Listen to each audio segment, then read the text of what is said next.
Okay, greetings, brothers and sisters. So I just want to do a sort of an update video here for the Gratefulness meditation. It's Sunday, December 29th.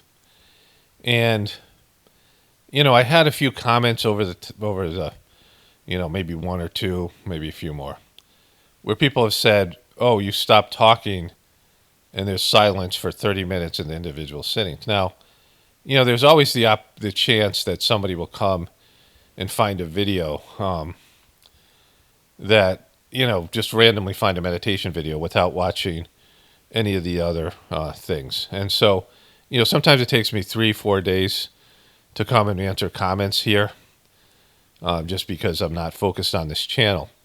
And so, if people see a comment like that, if you take the time to explain to somebody about how there's all these playlists and there's a system of meditation, because people think it's a guided meditation or something, and that they should, really starting off by doing an individual sitting. I don't know if there's no harm in it, but like there should be. The way the Sahaj Marg system works is you have to do the introductory sittings first, which I'll be redoing.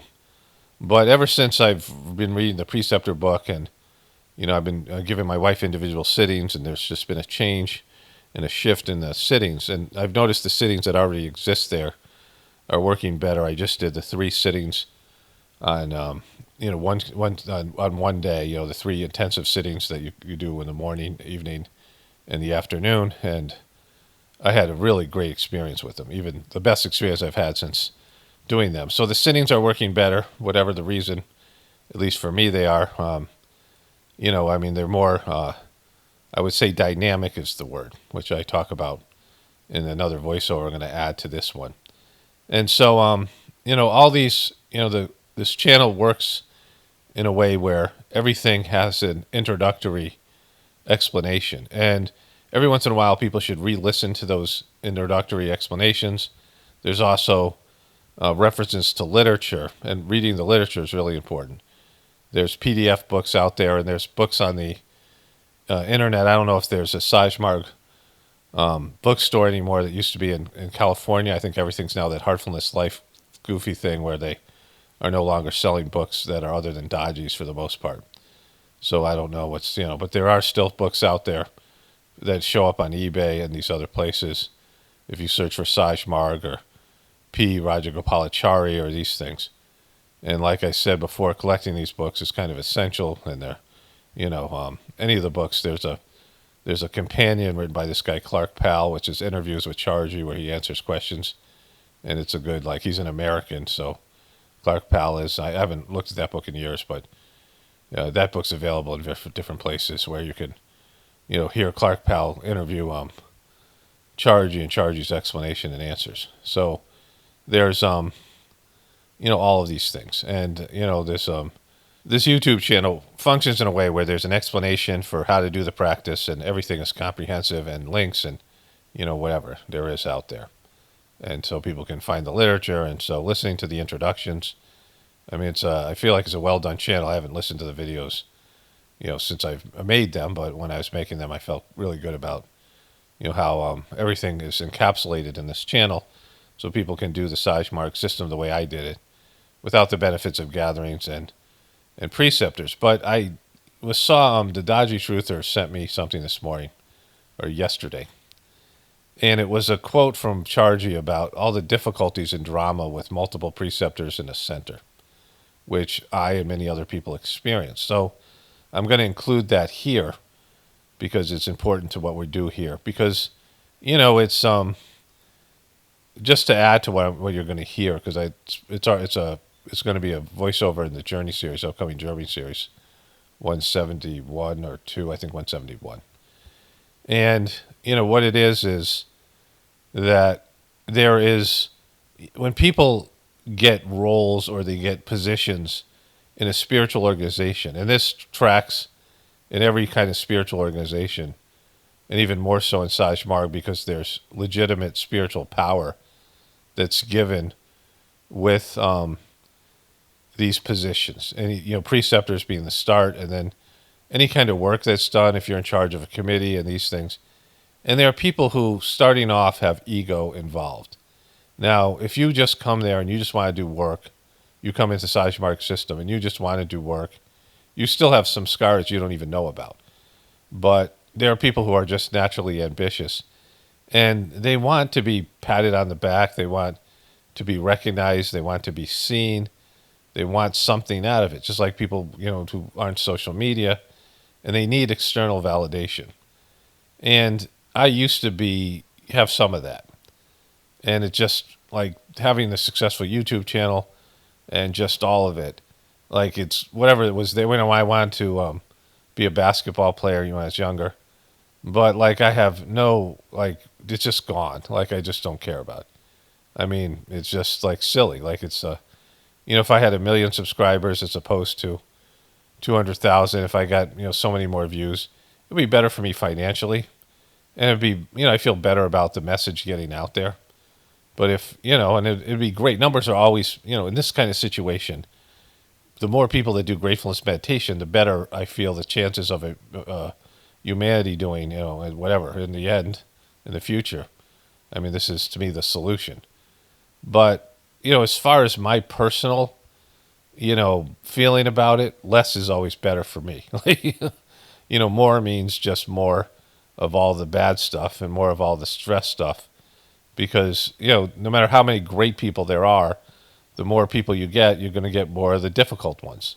Even if it's a percentage of 9 great people to 1 difficult person, the difficult people always suck your time. They always steal your time and energy, and they're always, demanding. And, there's people that are just, they have some kind of, they're missing something. They're, the character issues there, and which is, everybody has that, right? I'm going to add this voiceover back to my journey series. So it's going to be in a different order. I'll put this one after the one I just made that you're going to hear in the next, because it's kind of these things complement each other, right? But in terms of my personal stuff, I don't, it doesn't do anything for me. Like just having, people see me or, whatever. Like it's just years of doing the YouTube channels helped me with that. It doesn't, it's not, there's nothing in that. Like it's, what I have to be focused on is my personal performance and how much, I'm getting better at allowing the divinity to flow through me. Less of me and more of God, right? That should be the sort of the tagline of gratefulness meditation: less of me and more of God. And so, in the past, there was just all these people who they had ego involved in the work, and it was good for cleaning if people did it in the right way, and oftentimes they didn't. And so, it was just kind of the downfall of the system. All the stuff with Dodgy is about that, right? Where instead of just doing the work and not looking for anything, just doing the work and leaving the results to God. I mean, Chargy said it to me personally, and he said it to all these people. There's no drama, there's no whatever. Get out of the way. And, it should be, instead of disputes about petty little things that preceptors and people got into, which you'll hear in a second in my, in this other voiceover, with all these things that people got into it when they were doing, like, they were publishing a book, and there was always drama. When they were cooking meals, there was always people with different opinions, and, they thinking they're right and the other people are wrong. And, it just got into like this just negativity. And, again, it was good for cleaning out things. If the people realize that they both suck, it's not like, that you have sucky things and that's why you feel this way, and you have to just let it go, right? And they have to put the work ahead of your, egotistical feelings about things, and how to navigate it, and how to navigate difficult people, because that's the other part of it, right? You'd be at a gathering and you just have all this emotion come up, and some senior person would go, yeah, you're just going through cleaning, and you want to like smack the person because, it's a horrible thing, but it's right. That's what it is. It's something that's there, that's unpleasant, that's coming out, and you're experiencing it, and you're reacting to that experience instead of saying, just focusing on what you're doing. But there needs to come a day where people will do work for God without looking for some egotistical pat on the back. And that day has not yet arrived. And so, that's why the gratefulness meditation is going to be the way it is until there's some, elevation of human whatever. I mean, gratefulness meditation is just a placeholder. But in terms of the next phase of Sahaj Marg, which is, what post-Dodgy, getting back to the essence of the system. And this is in a post-apocalyptic, pre-apocalyptic type situation.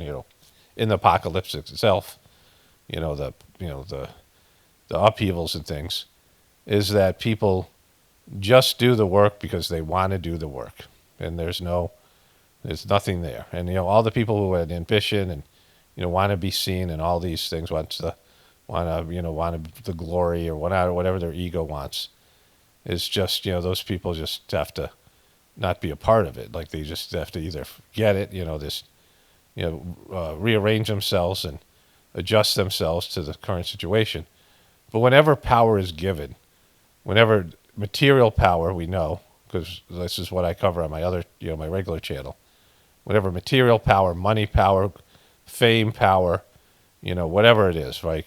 Whatever military power, whatever positions people get, political power, whenever people get power, there are weeds inside their system. There are some samskaras that are yet in dormant, like people who are nice people who are, humble people, and then all of a sudden they get power, and then they become nightmares, because there's things in their samskaric makeup that get, fueled by, get energy in them, and then they bloom, and they're not desirable.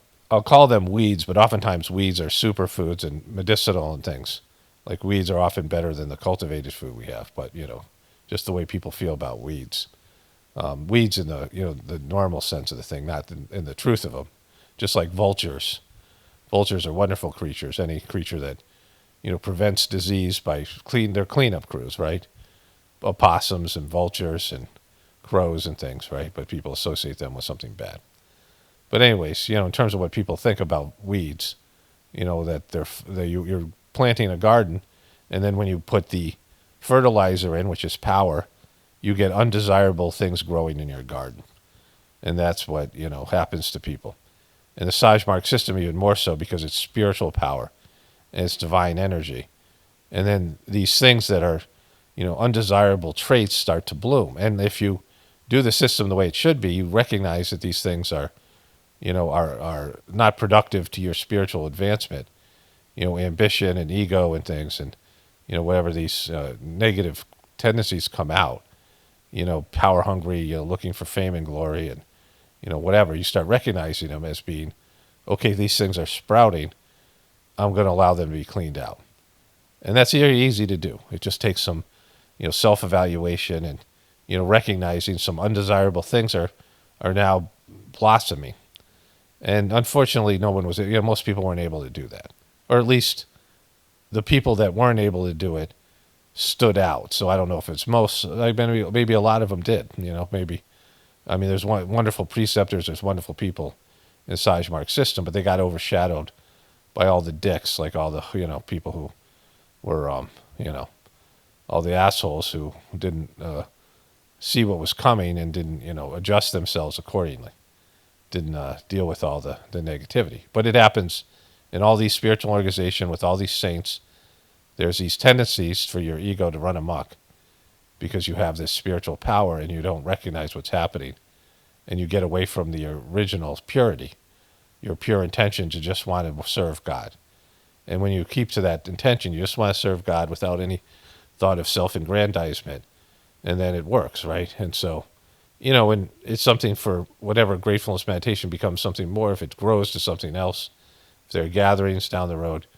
I mean, this is like an imperative talk for that time, just for people to realize if people start getting positions and there's organizational positions and, the power that goes with it and things like this, or, coming back to when Sahaj Marg reboots itself or whatever it is, and there's preceptors again, we have to learn from the what has happened in the past. And what I said here is just like, it's not me, it's, my connection, it's platinum. Like what is said here about how you deal with something like that. That when you get positions of power, your ego is going to, start to, there's going to be things that come out, right? There's going to be things that are, that are undesirable tendencies that will start to emerge. And you have to keep them in check. You have to realize this is happening and, be aware of it. And it's happened before with other people. It's not something special or, you're somehow a piece of shit because it's happening. It happens to lots of people, everyone to some extent. Jesus was tempted on the mountain. That's what this is about. You start getting spiritual power, but he still had his spiritual fall, like later on. Like people get tempted. They start thinking about it, and they're like, why don't I take a little bit of something for myself, right? And that's their downfall, and it just has to be recognized as being part of the process. This is what's going to happen. It happens to everybody. Be aware of it. It's a pitfall. Don't fall for don't let your ego fall into this trap. All right, so here's the voiceover that I did earlier, and for those people listening to this on the Journey series, you've already heard this. It was the voiceover you just listened to. Okay, today is Sunday, December 29th. And so I wanted to say briefly here, well, I had this message from the Dodgy Truther. He posts stuff on Facebook. He has all his Facebook groups. And this is a quote from Chargy. So when he was in Crest, he gave these, I forget what the Crest stands for, CREST, not the toothpaste, but it was some kind of acronym for something they were doing, some program that was going on. Maybe it had to do with preceptors. It definitely had to do with preceptors. One great truth that you must all note in my diaries, Babaji said, the more preceptors I have made, the more work I have created for myself. As his second great truth, he said, whenever I have more than one preceptor, I have created problems for that center because there are two power groups. There are two ego problems, ego fights, ego quarrels, and occasionally centers have been split in two or into three. So the center that I was in, my preceptor Fred was into it with the bees, Mr. and Mrs. B. And they would have satsang at their house. The bees would have satsang in their house on Sunday. And Fred would have satsang at his condo on Wednesday. And there were 6 preceptors that would rotate and give the sitting. Now, oftentimes, the preceptors wouldn't show up at Fred's Wednesday sitting. The Sunday one was the main one. And the bees' house was bigger, accommodated more people. And then eventually, everyone moved to Sunderland. But by that time, all the preceptors moved out of these 6 preceptors, every single one of them moved out of the area, except for the one guy quit. And the guy who, constructed the meditation building, because he wrote an article, and there's a magazine called Constant Remembrance, which is a Sahaj Marg term about remembering God always. It's a technique, a trademark technique that Babaji figured out that if you remembered God, you would fall in love with God. So you think about God doing everything.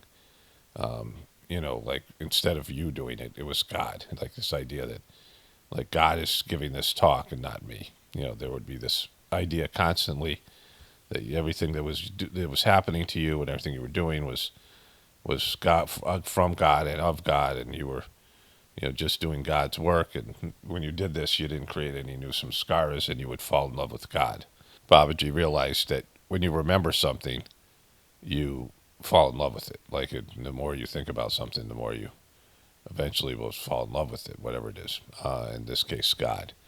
And so there was a magazine called this, and it doesn't exist anymore. And Abhyasis would do writing. They have this Heartfulness magazine now, which is a much more like goofy. The Constant Remembrance was not at all like a regular magazine. It was like a pamphlet, and it was pretty good. Like it was, and it had Sahaj Marg news in it, and it was a hard copy. It didn't exist on the internet. But this guy wrote an article talking about the waiting room. You don't judge a doctor by the waiting room, which is something Chargy said, because he was having real issues with other Abhyasis, and this guy was really into it. He had one of the Garden of Hearts condominiums that they built across from the ashram, and he traveled to India, but he was struggling. And then he went to Chargy with some of his struggles, and Chargy answered, patiently answered all the things that this guy was mad about, but the guy, just he couldn't get over it, and then he quit. And his wife was like not into it as much as he was, but she always stuck with it. Like she didn't like to travel to India as much, and she wasn't into doing the preceptor work. And I don't know where she is. I've seen her pop up on Facebook. I'm not friends with her, but I'm not sure if she's still married or whatever. I think the guy had been gay, and through the cleaning and whatever, he ended up getting married. I'm not sure. This whole thing there that I'm not like totally sure about. But anyways, all the preceptors disappeared once they had, they were there for a little while. I had moved out, and they had just built this meditation hall. The first one, it was a basement below this guy's business, this preceptor's business. And when I moved back, I left in 1995 for New Mexico. And when I moved back, it was 2000, I think, probably 2000. And because the big event happened right after that, so it was 2001 probably, because we probably moved back right before the big event in New York happened in 2001. And so in 5 years, all the preceptors sort of ended up moving out, like just towards the end of that, and then the bees, were the last to go. But they all, it was funny that happened. But there's a lot of conflict in the center between Fred and Mr. and Mrs. B. There was just these two, issues. And then there was the guy who, got me to move to New Mexico and be a preceptor, who was the center in charge, and he was really kind of a piece of work, that guy. And I was told that him and Fred and this other guy who ended up having a blog, an anti-Sahaj Marg blog that I don't think exists anymore because, it was in the days of Chargy. It was called The Inner Circle. There's these blogs for Don, which is an anti-Sahaj Marg blog, which comes out of Canada. I always thought it was from France, but I guess the guy's Canadian. And that guy, he had some kind of beef with Chargy. And then this other guy who did it's called like The Inner Circle or something like that. And he had issues. And they used to argue at like every gathering, about policy and what was going on. And preceptors just didn't get along. And when, Fred said, that he had been a preceptor by himself, and he had been a preceptor with other people, and the one when he was by himself would just work so much better, because there was always drama and conflict. My ex had come from Boston, and there was just all this craziness there. There was two crazy old hippies that were at the center of it, a woman who she had, real psychological issues. Devoted, but, strange. And this guy who was kind of obnoxious, but he was one of the few people that stood by Chargy the whole time. I read the letters, I was surprised. He was one of the few preceptors that didn't, Mr. W was waiting for what the court decided. If there was a battle between these groups, Chargy, and people were sitting on the sidelines waiting to see how things worked out. They weren't even sure of Chargy, even though it was clear that Chargy was Babaji's representative. And then, because by the time I saw them, they were all Chargy this and Chargy that, and they loved Chargy, right? But when Chargy needed it and he was struggling, not too many people were on his side, completely embracing it. But this one guy, who I disliked and knew was just a nightmare of a preceptor. I'd heard all these negative stories about this guy. And my, one sort of friend who was around my age was in the Boston Center. And he was just at his wit's end with the preceptors there. And there was a preceptor that Chargy loved, and he was in the 11th point.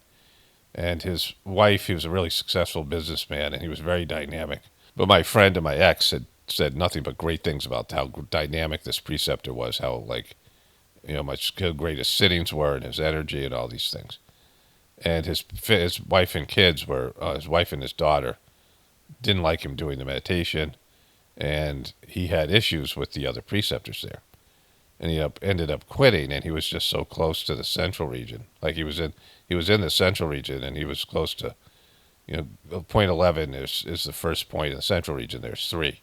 And it's quite extraordinary for someone to be that far along. But then he quit. And Chargy just loved the guy. Chargy was, this guy was really successful and really smart, and it was just this place where so much drama and so many bad preceptors, and And so this guy, my friend, who was, we haven't been in communication for a while, but then he later became a preceptor, and he just hated this guy, this older preceptor. He just hated him. He said, like, I was just seething every time I looked at him. I was seething, like he knew it was bad for his spiritual condition. Like they moved the preceptors, the satsang over to my friend's house, and at his apartment, and he this guy's kids broke the door to his to his like apartment because they were sitting there, they were wrestling in his bedroom. The kids were, while they were having meditation, and they were making noise and just not well behaved. And the guy was just not cool about it, the preceptor. And my friend was like, they had a satsang one time with no preceptor, and they had the best satsang. It was like 3 people. They all went into samadhi. And he was like, preceptors suck. Now he's a preceptor himself. And I think he's worked out some of these issues with this guy. But this guy was just, like the stories I told that I was told about this guy, he was just horrible. But he was one of the few people who backed Chargy. Like one time we were in Texas, and there was a bunch of us walking down a suburban neighborhood. These Abiyasis in Texas had these big McMansions, those new houses, those giant, suburban houses. And we were walking to one, like we had parked like in a school down the road, and we were all walking to this guy's house because Chargy was there. And the cops drove by us and wanted to know what's going on. And this older preceptor from Boston said, "Oh, we're in a cult." And they started to say, if you look up the definition of the cult, and I'm like, holy shit, dude.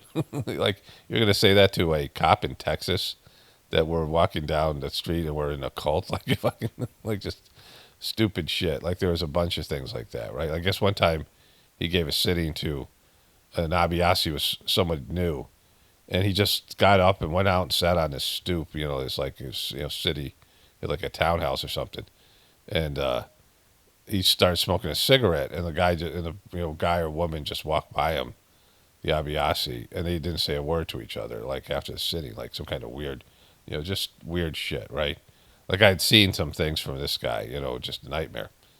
But Chargy always talks about how the Babaji people were his nightmare. This is what probably Daji feels about Chargy people, but it's totally different. Like the Babaji people, Babaji made everybody preceptor.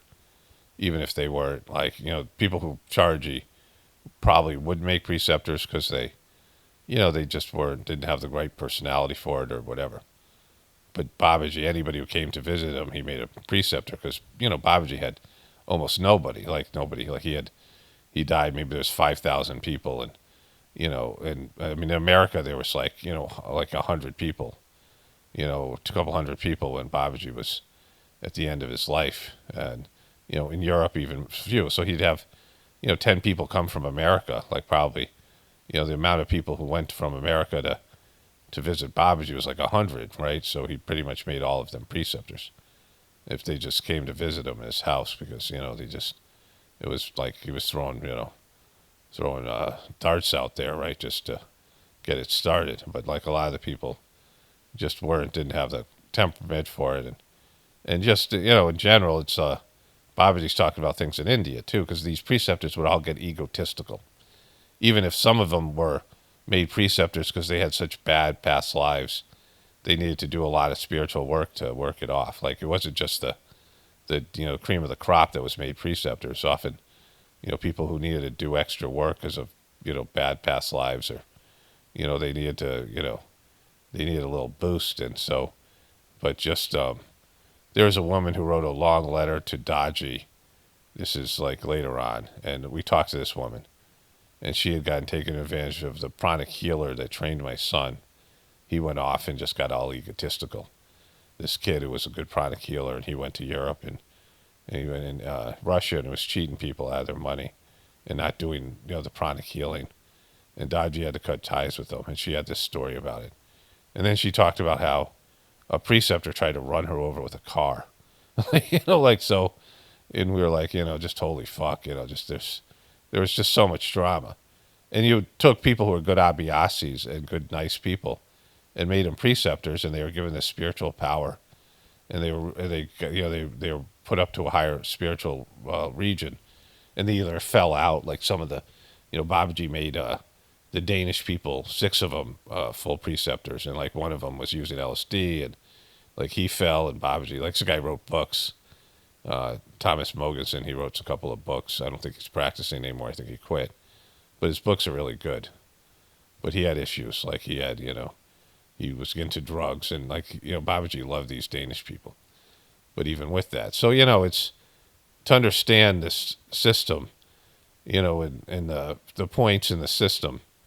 It is a system in which people are given, more evolution. So every preceptor is put in the same point that Jesus, is this point 2.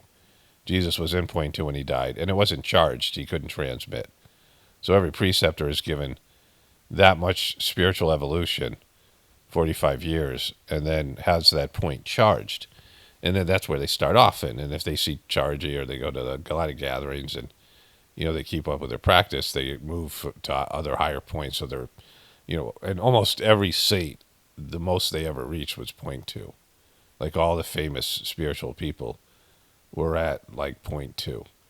And so in Sahaj Marg, you move through the heart region, and very few people ever made it to the mind region. It's like a couple, like 2 or 3 people, and nobody had reached the central region before.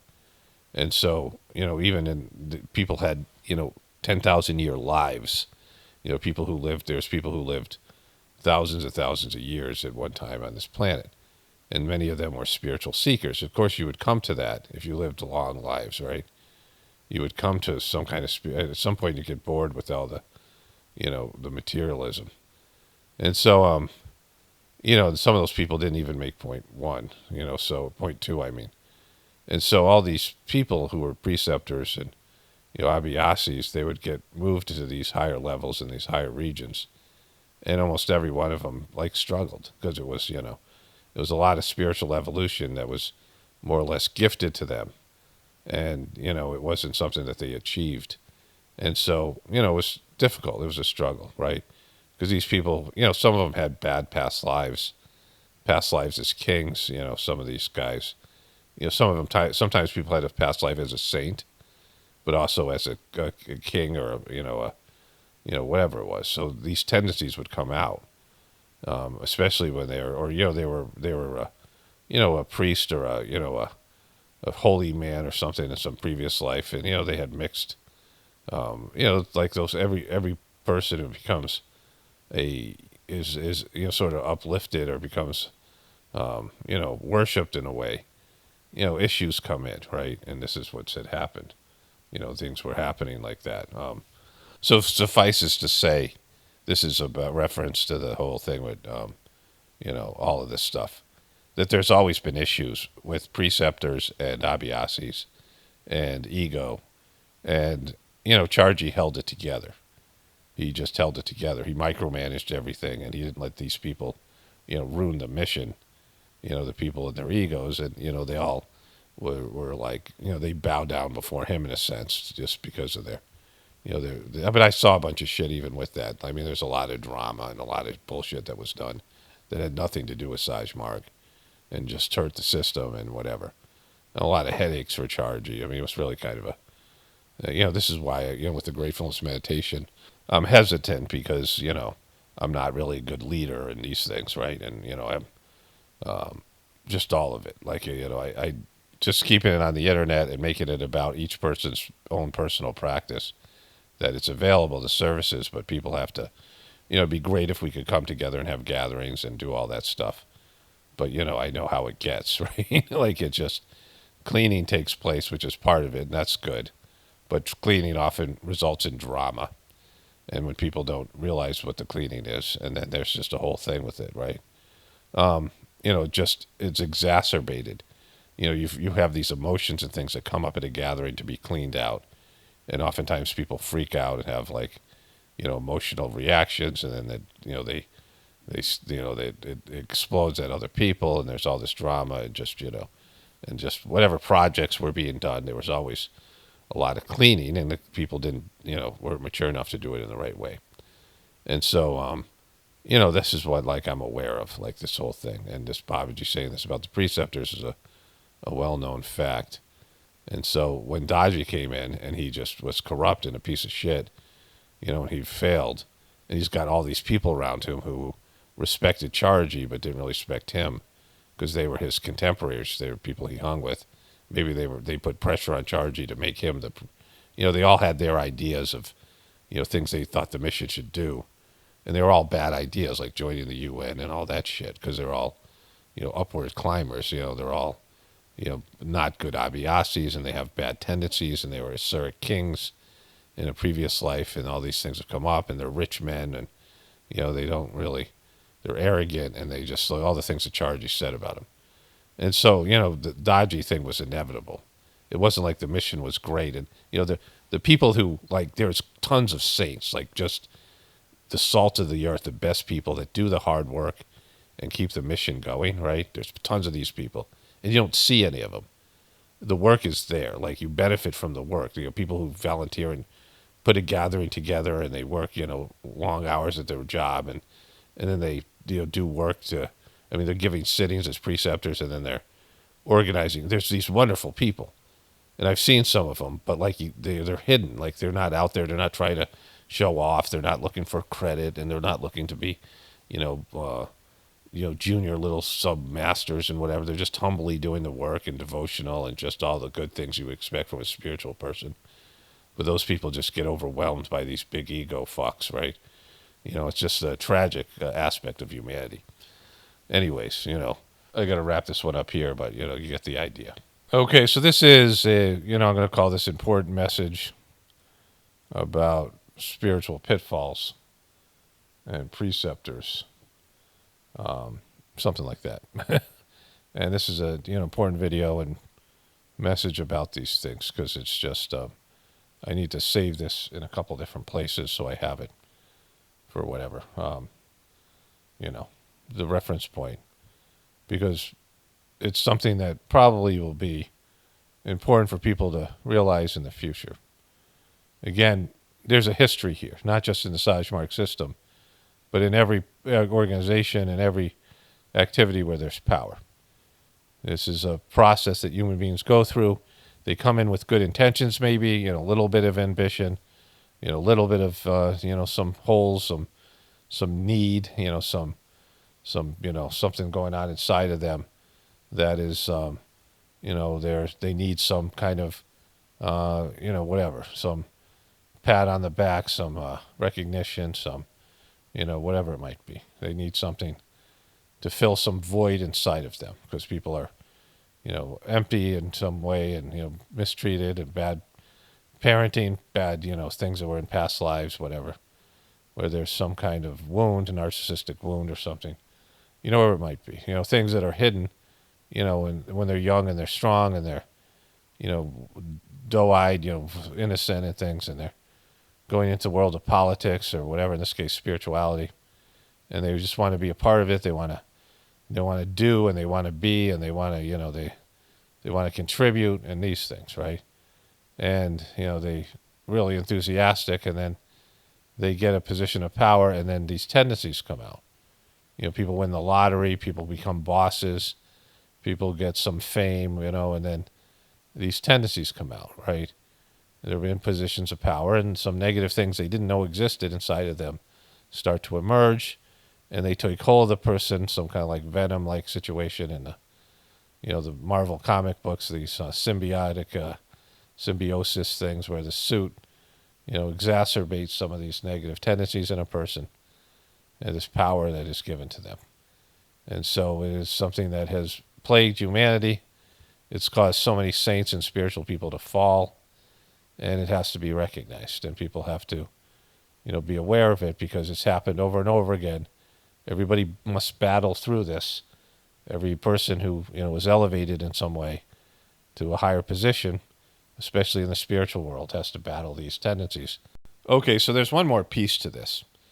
I heard a preceptor once say that when Abhyasis come to you, potential people who want to do the system, you want to tell them all the things you know about Sahaj Marg and show them what a spiritual giant you are, right? And like it resonated with me early on because when you start doing the Sahaj Marg system, there's all this knowledge that comes out that's inside of you through the transmission or previous existences. And you read the literature, and like I said before, when I read the Sahaj Marg literature, initially, I didn't have what I thought spiritual tendencies, like in terms of, it wasn't something I knew about myself. Like, was there when I was in like eighth grade. My mom had prayer meetings, and I had, whatever it was, that time frame, and when I was a little kid. But then I was just kind of an asshole and just, teenager and whatever, and just, no, I didn't think about God and, whatever. And I wasn't, the Christian religion was done for me in terms of, whatever it offered me, whatever I got out of it, which was some, good things, the Catholic religion and things I got from my mom, whatever, that part. But now I, didn't know there was something higher or better until I was 29. And then I took my sittings, I got my initial sittings, and I started reading the literature, and I know all this stuff, right? It's like I knew it already, it was like cool. And as I read all the books, and and I have a good memory, and I would have all these principles and teachings and things that they just felt right and made sense, and Charges was so good at articulating them, and they were already kind of inside of me. And then my mind would, think about these. I would ruminate over some of the teachings, and all this stuff would come out, stuff that comes out in these videos, right? And I realized I all of a sudden had a lot of stuff inside me that I wanted to display to other people. Like I just, things were happening inside of me that were, this stuff that I now talk about in my videos and people are gravitating to.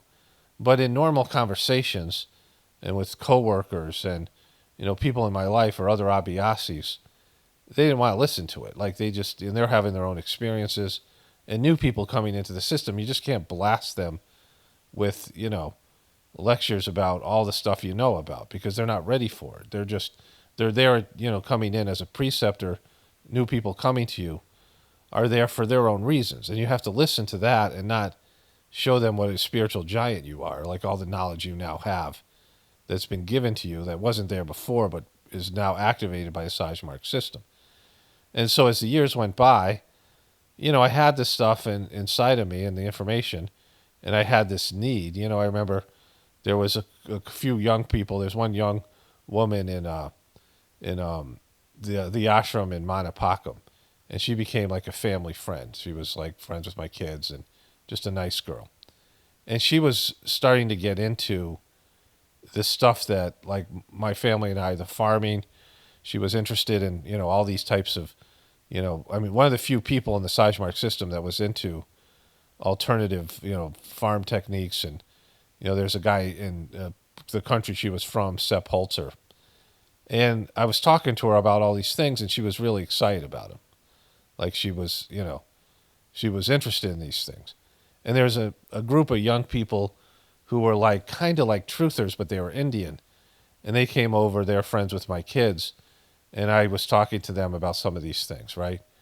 And finally, there were people who, I had done all this research and had developed into something, and they were an audience that wanted to hear what I had to say. And so, like, for years of people just saying I was doing the wrong thing in the mission and not having an audience, and then the YouTube channel took off. And so initially there was some, that was cool for me. Like I liked it a lot, that there was like people listening to what all this stuff I had to say, especially the spiritual stuff, because I have all these, and not just the stuff that I know, but the stuff that would just come through me when I started talking. And it was great for me, like, to have that finally, because it was a frustration that I had felt like I had a role to play and I had something to offer people, and nobody wanted to listen to it, right? Which is, a sucky thing when you have something, a gift or something, but people get this, not just me. Lots of people have, epiphanies, and they want to share it with other people, and there's no one that wants to listen to it, right? The people who have already been through it don't want to hear about it because they've already been through it. It's just like people come to me, newbies who are truthers, and they come to me and they want to tell me about their epiphanies. And I'm like, yeah, that was me 5-10 years ago. Like, like I don't want to go through that again by listening to yours. Like it's a whole phase, right? that people go through. The newbies in the truth community, also the newbies in the Sahaj Marg system. And, the senior people have already lived through it, and they don't want to go back. And the new people don't want to listen to you because you're, again, there's a lot of excitement, enthusiasm, so it doesn't come across. I talk too quickly for people to even understand what I was saying. That when I started doing these videos, I had to slow down, right? But it's a thing that exists. And there's an excitement, enthusiasm of awakening, and people have awakened to truther stuff and have had a spiritual awakening. Two different things. Both those things are important. That's the spiritual one more important. And then you have knowledge you didn't have before, and you're excited, you're enthusiastic about it, and there's no one that you can talk to. But I had a few friends back then and things like that, and we were going through the same thing and sharing about it and sharing our excitement, enthusiasm for the teachings, right? But at this point, it's just there's no I don't get the kind of emotional. I'm not fed emotionally like I was when I first started doing it, or what I was looking for, right? I do it because the information, it feels good to talk about it. And just in this way, I'm talking to myself essentially. It's like an inner dialogue of my, thoughts, like a memoir or whatever, it's just me expressing things. And if there's an audience, there's an audience. If they benefit, great. I want that. But that's not why I do it. I just do it because I'm supposed to. The information flows through. I pick up the microphone, and, this is what I do. This is my, service to humanity, right? And there's no thought about being great or me being great or whatever. People say it, they're impressed by my, my whatever I do here. You guys who listen to this, and that's great. But it isn't for that, because it's, something that I hope happens for everybody on some level. That you get, inspired and things get actualized inside of you, and you bloom into something else because of the Sahaj Marg Gratefulness meditation, right?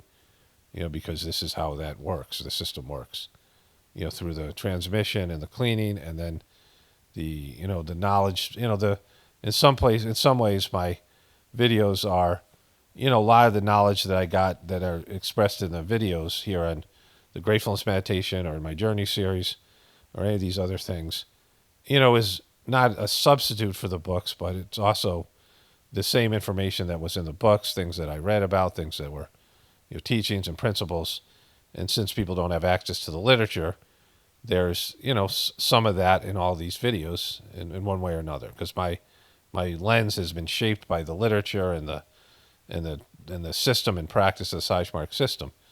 And so, it's not exactly like the books, and, the books are very specific, especially the initial ones that Babaji wrote and my master book, but a lot of these talks that Charji gave, these things are in line with those talks, where there's the potential for people to have epiphanies, to have, groundbreaking changes in their internal world. And, that's the good part about it. But, there needs to be an understanding when people have this enthusiasm and excitement that, other people aren't going to be there for you as an audience, as a, they're not into it. And you haven't polished your way to communicate to them, which I had to do over a period of time. I had to learn to express myself better and understand what the audience, how the audience would hear these things and receive them, and had to cultivate, these abilities and to refine them and things. And then, get out of the idea that this was somehow for me, for my ego. It was, if you're doing service for God, then you're just a conduit and there's nothing in it for you other than the benefits that you get and the joy you get from doing the work. Doing the work and leaving the results to God. It's a beautiful sentiment. And when you do that, then your ego doesn't blossom. You don't, get a big head. You don't get arrogant about it. You don't think more of yourself than you actually are. You just, you're doing God's work, and you're grateful for that opportunity to serve God, to give back, because God is everything. And, we all owe a debt to God and the people who work for God, and, all the ways that we've benefited from that. We have no idea what it was like before, Krishna came down here, or Jesus came down here, or any saint came down here. and help to uplift humanity. There's things that humanity now has that were brought in by saints and spiritual people, and that have made life and made our existence so much better in our consciousness, which will keep on coming through once this Kali Yuga ends, and there'll be a new sort of paradigm, and all of us will benefit from that one way or another. So again, this last talk I'm going to add to the journey series, and also the the video that's going up in Gratefulness meditation. But it's imperative stuff. Like, this is really good stuff just for the practical pitfalls that people get into when they are when they start to evolve and grow and are given positions of power and things like this. But anyways, only spirituality will save this world. It's Paul Romano, definitely pointing for the Apocalaughs and the Ascension. Everyone have a blessed day and be grateful.